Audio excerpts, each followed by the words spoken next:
Well, we're in the middle of this, well, not in the middle, we're in the end of this series that we're calling How to Advent, and we're learning how to Advent rather than how to Christmas. And today is going to be a little bit different. We're going to go back to the Old Testament, and if you turned there to Isaiah chapter 9 and you lost your place, then go back there. We're going to be walking through that passage today, so make sure you stay there.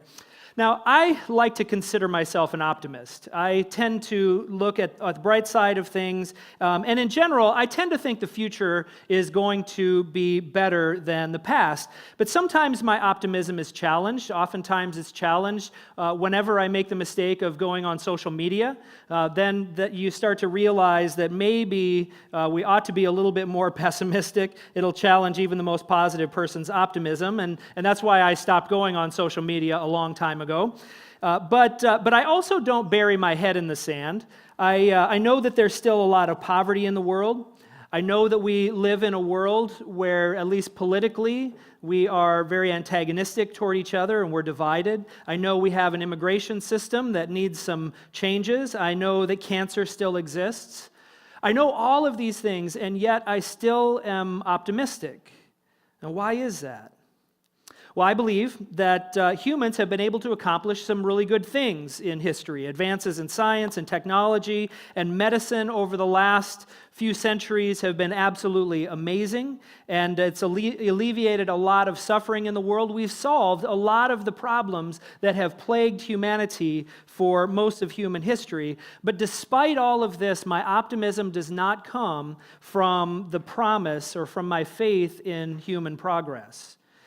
You see, all of our technological advances still have not ended war. In fact, more people died in wars in the 20th century than any other century throughout history. Conservative estimates say about 108 million people.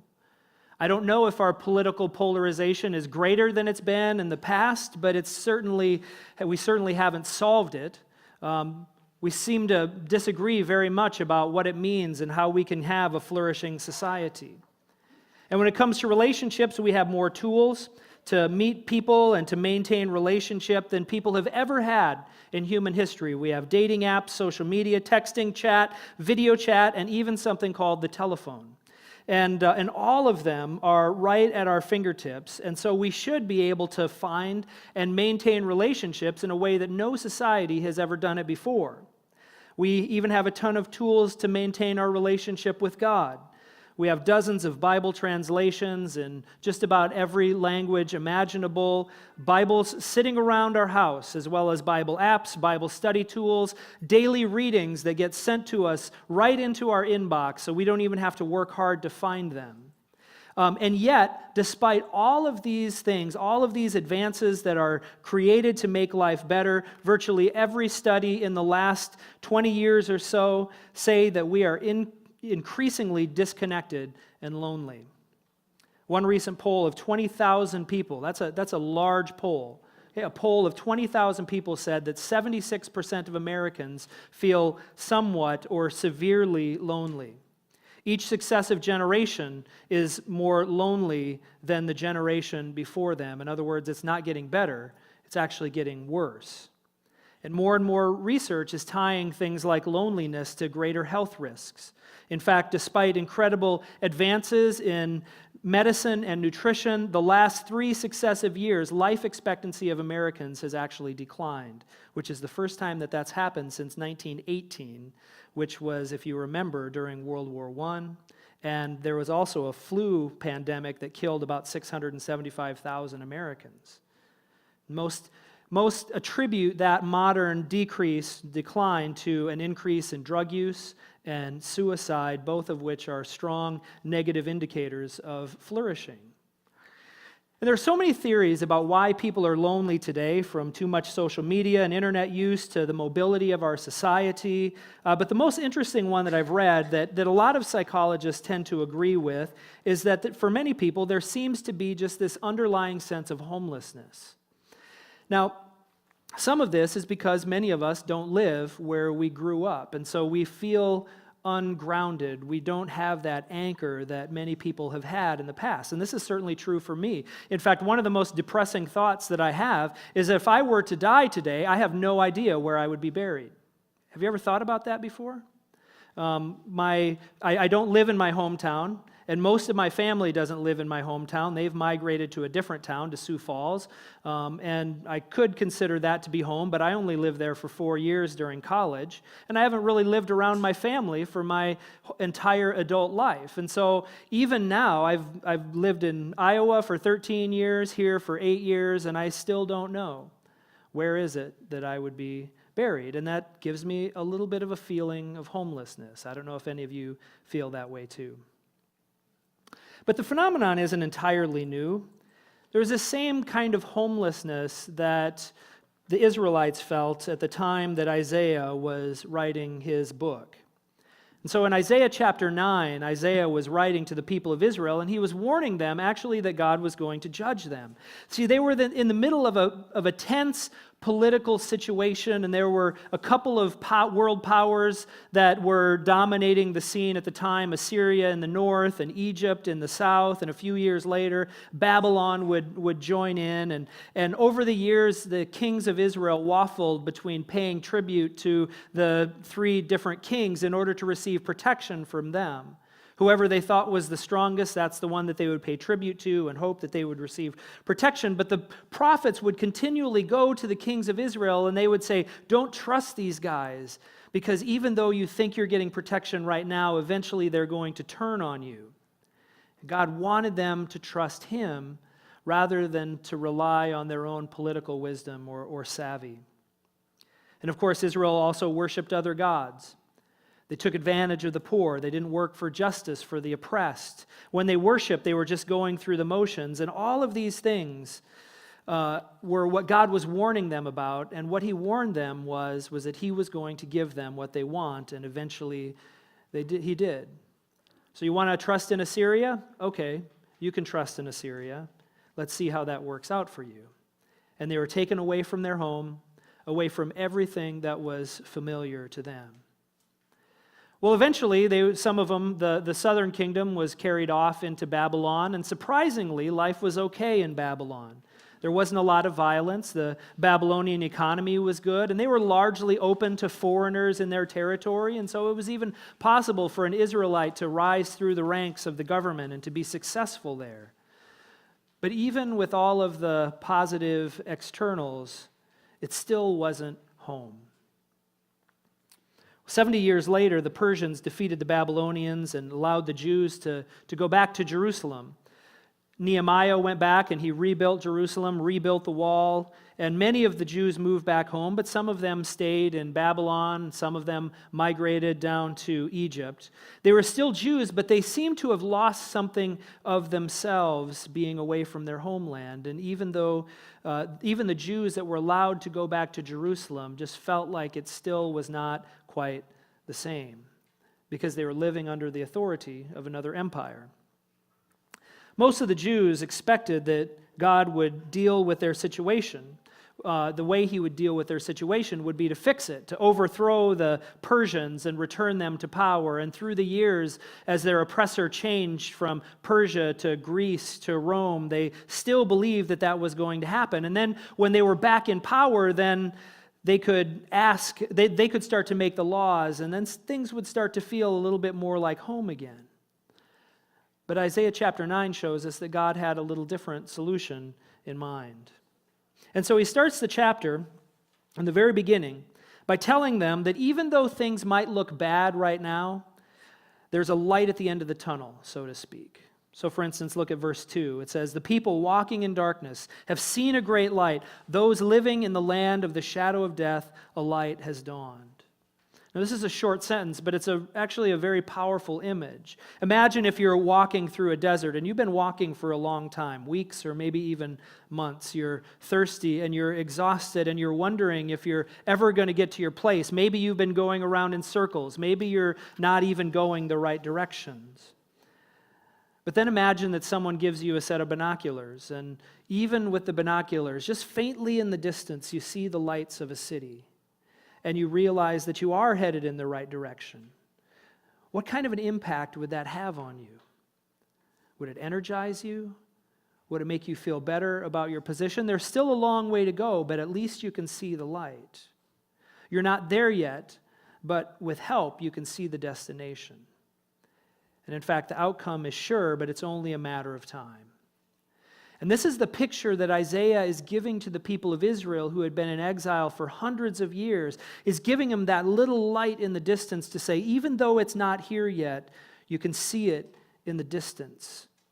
And this is a passage of Isaiah chapter 9 that promises a Messiah will come and end their time in the desert. In fact, Isaiah is so confident that God will do it, that he describes the future actions in the past tense. Here's what he writes starting in verse 3. He says, "You have enlarged the nation and increased their joy. They rejoice before you as people rejoice in the harvest, as warriors rejoice when dividing the plunder. For as in the day of Midian's defeat, you have shattered the yoke that burdens them, the bar across their shoulder, the rod of their oppressor."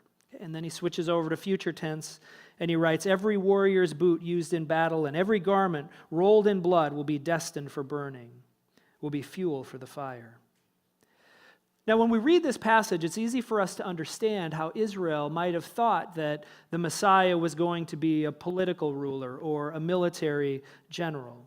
They're violent images. When you think about it, defeating the Midianites in battle, that's that's the analogy that he gives. Shattering the yoke, burning boots and army uniforms. Okay, but when we read on, what we find is that God's peacekeeper is not like the peacekeepers of the UN today. It's almost like Isaiah is building something up for this huge battle, this climactic scene. But then comes verse 6, and things turn.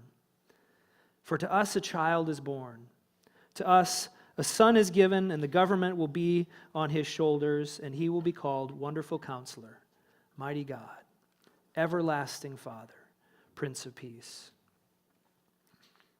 And I can imagine they would be reading it and they would say, "What? Did he leave out some verses here? What's going on? When do we get to the battle?" See, this is a big plot twist when we get to it in this passage. There's no battle, at least there's not a military battle. God promises that a Messiah would come to their rescue.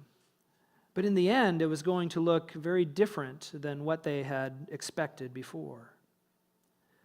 So when Isaiah writes about shattering the yoke of the oppressor and burning the military clothes and boots, it's because they won't be needed anymore. Because God's idea of a peacekeeper is not a soldier, it's a baby who will eventually become king. In fact, the word Messiah actually means anointed one or king. But this king will be unlike any other king. He wouldn't have governmental authority. He wouldn't have an army to enforce his will, but he would go about things a bit differently. Typically, the role of the king would be to look out for the interest of his own people, not the surrounding people, not the surrounding nations. But this Messiah wouldn't just be the king of the Jews. He would be the King of Kings and Lord of Lords, as it says in Revelation 19:16. And of course, the job of the King of Kings is to create peace and prosperity, not just for the people that he calls his own, but for everyone.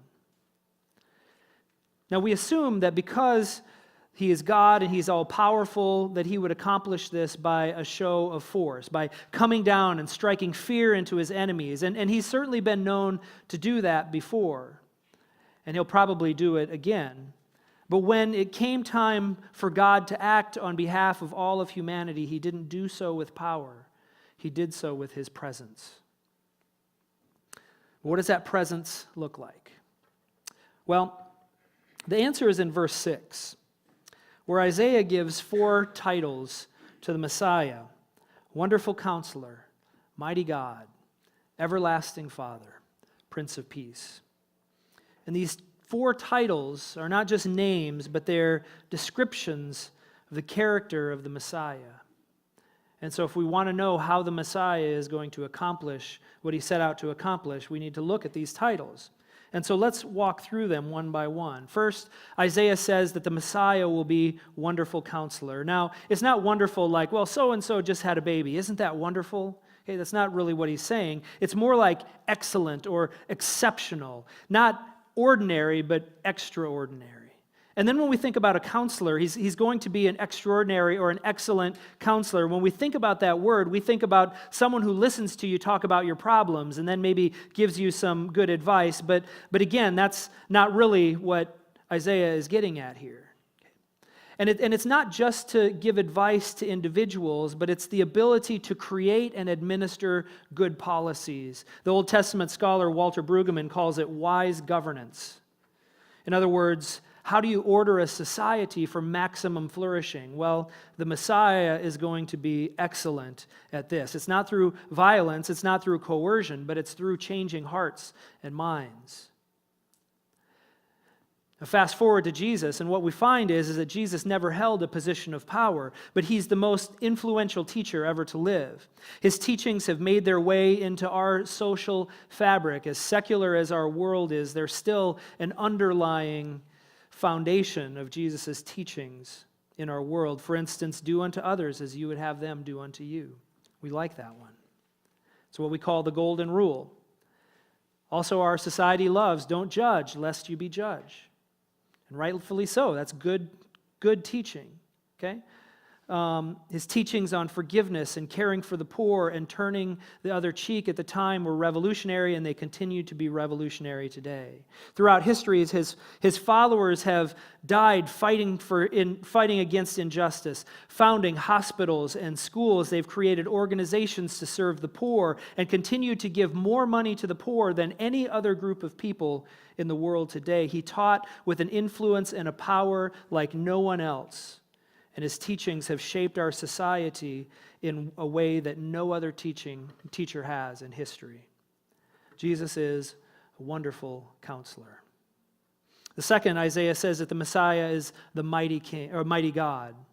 Now, the Messiah would have the power and the influence, have the power and authority of God. Here's what Walter Brueggemann writes. His power is not grounded in the usual authority of empire. It is not an authority that comes out of the end of a gun, a cannon, or in coercive or violent ways. His kingdom, his claim to authority, derived from the will of the Father, whose intention his intention for the world is quite unlike the intent of Rome.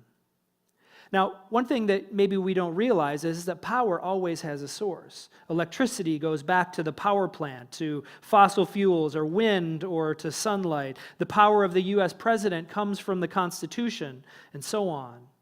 Well, the power for the Messiah was God himself, but it wasn't power that was handed to him by God, but it was because of the fact that the Messiah actually was God. And that's where his authority came from. You see, the Gospels tell us that Jesus wasn't just a great teacher or a wonderful counselor, but he had incredible power.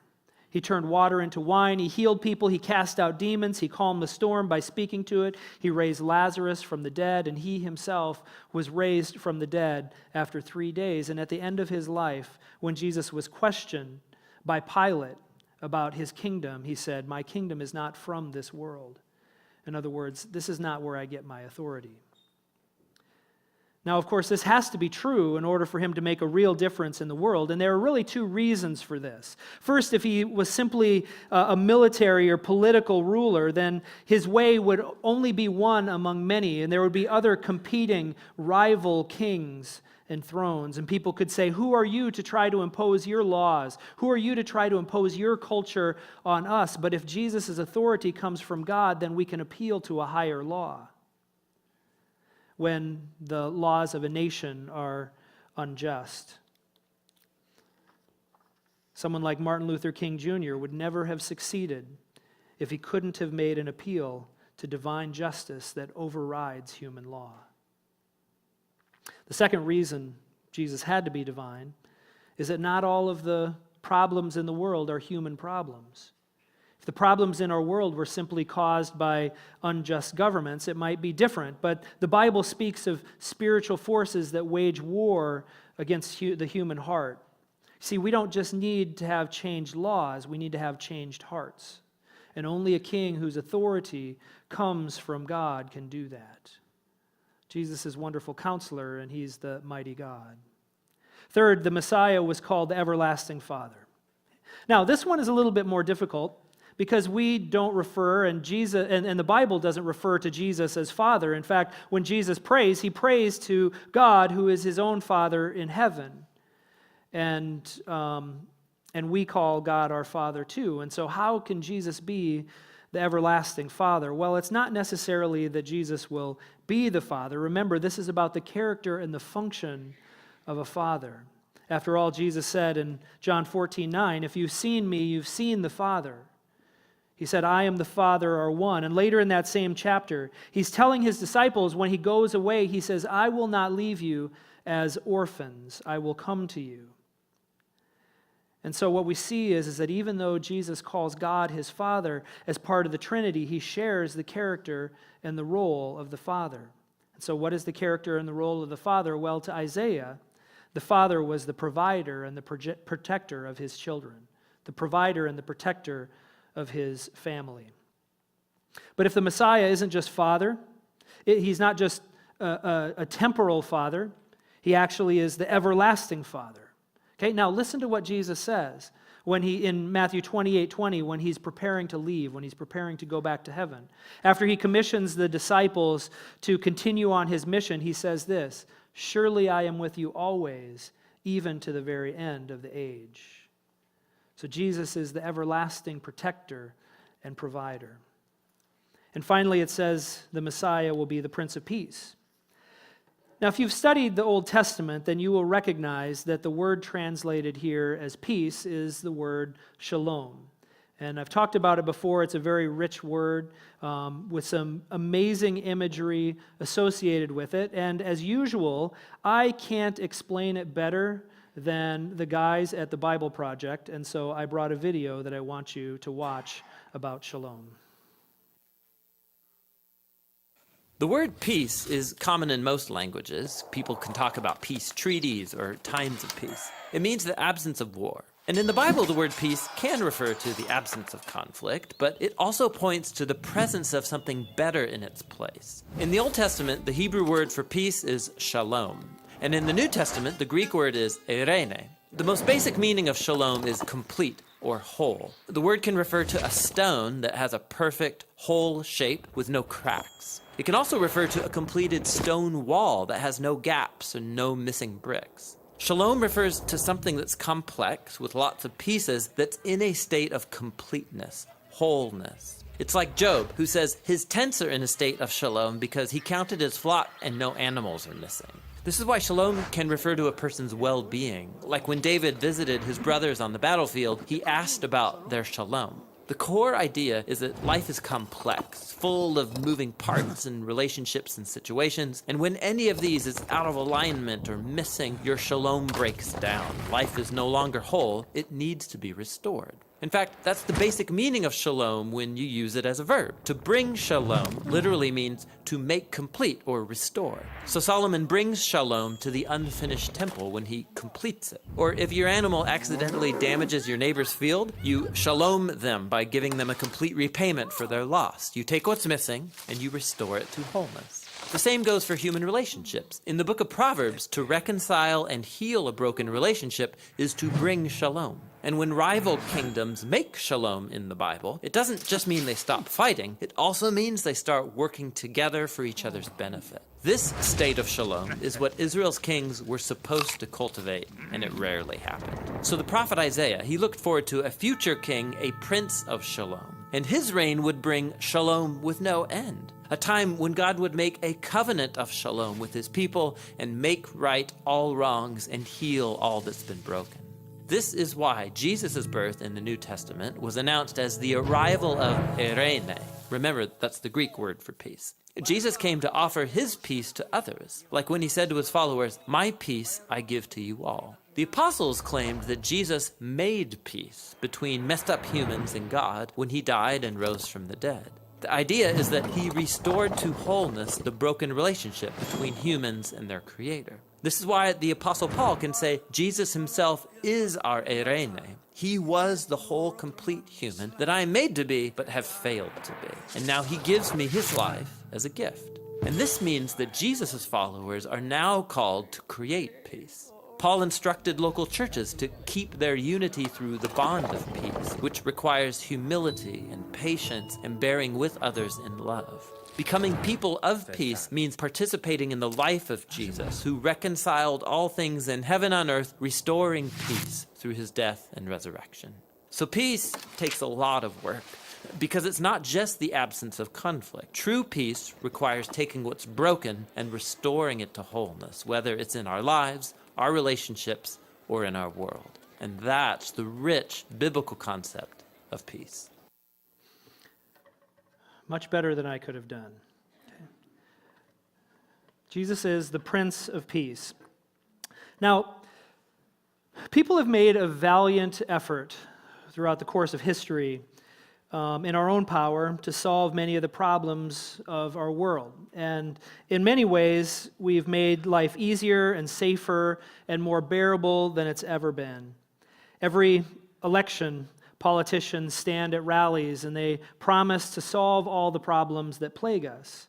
We deploy troops and then we call them home, and yet no scientist, politician, or military general can heal what is wrong in the human soul. That is the job of the Messiah. See, God's answer to the problems that plague us wasn't to send a general or a politician. It wasn't to send a scientist or a psychologist or even a priest, as great as those things are. His answer was to come down here in the form of Wonderful Counselor, Mighty God, Everlasting Father, Prince of Peace. And when people truly receive Jesus, there is healing in their soul. But obviously, the job is not complete. Okay, we see glimpses of it now, but it'll only be complete when the Messiah comes again in the future. And that's how Advent brings together the first coming and the second coming of Jesus. So what's our response to all of this? If we're waiting for Jesus to come and to finish the job, then how do we live in the meantime? In other words, what does it mean for us to receive Jesus as Messiah? Is it just an intellectual belief, or is there something more to it? Well, of course, there's something more to it. So let me talk about 4 things. First, we should align ourselves with the teachings of the Wonderful Counselor. That means we should continue to dig into the Word, to dig into the teaching of Jesus, because it's in them, not some political ideology or philosophy, that we will find peace. If Jesus was there with God at the beginning of creation, like it says in John, then we can trust that he knows how things work, how society works, how our own hearts and emotions and our minds work. And too often, rather than giving ourselves wholesale to the teachings of Jesus, we take bits and pieces we like and we replace the parts that we don't like with something a little bit more palatable. But this Advent, can we commit ourselves fully to his way, to his teachings, and to his way of life? The second thing we should do is we should live in reliance on the power of the mighty God.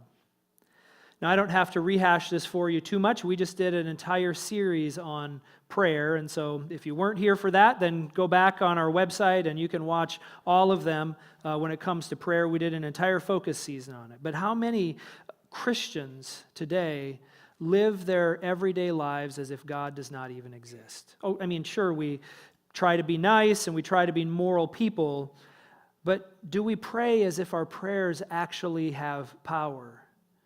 Or do we try to solve everything ourselves? Do we listen for the Lord's leading in our day-to-day life? It's what it means to live in the power of the mighty God. Third, if Jesus is our everlasting Father, then we should know that he is our provider and our protector. If we trust Jesus as our provider, then we'll live with gratitude for what God gives us rather than being overcome by anxiety about our future. If we trust that he's our protector, then we will live courageous lives where we know that we need prayer, because if God doesn't come through, then we'll be in big trouble. And of course, we'll trust that God is with us even to the end of the age. And finally, if Jesus is our Prince of Peace, then we will be seeking the shalom of the people and the world around us. We'll live reconciled with the people that we have relationship with. We'll ask forgiveness when we need it, and we'll grant forgiveness willingly to people who wrong us. Rather than seeing other people as our competition and being filled with jealousy, we'll be happy about their prosperity. Instead of working hard to accumulate money and possessions, we'll work hard to have more to make sure that other people have enough. We'll work for justice in our city, in our country, and in our world.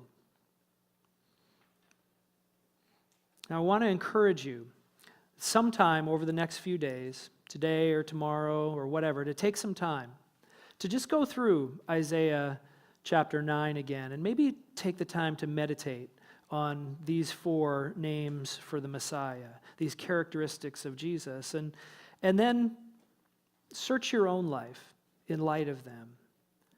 Because trusting Jesus as your Messiah and the Savior of the world is more than just an intellectual exercise.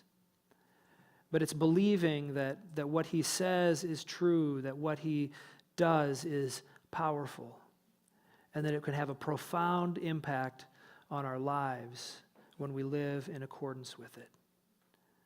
So, has he changed you in those ways? Let's pray. God, we want to thank you today that you are a wonderful counselor, mighty God, everlasting Father, and Prince of Peace. And Lord, as we think about your character and think about what you came to do, and as we await that sort of completion of what you came to do, Lord, may we live in accordance with the values that you have given us.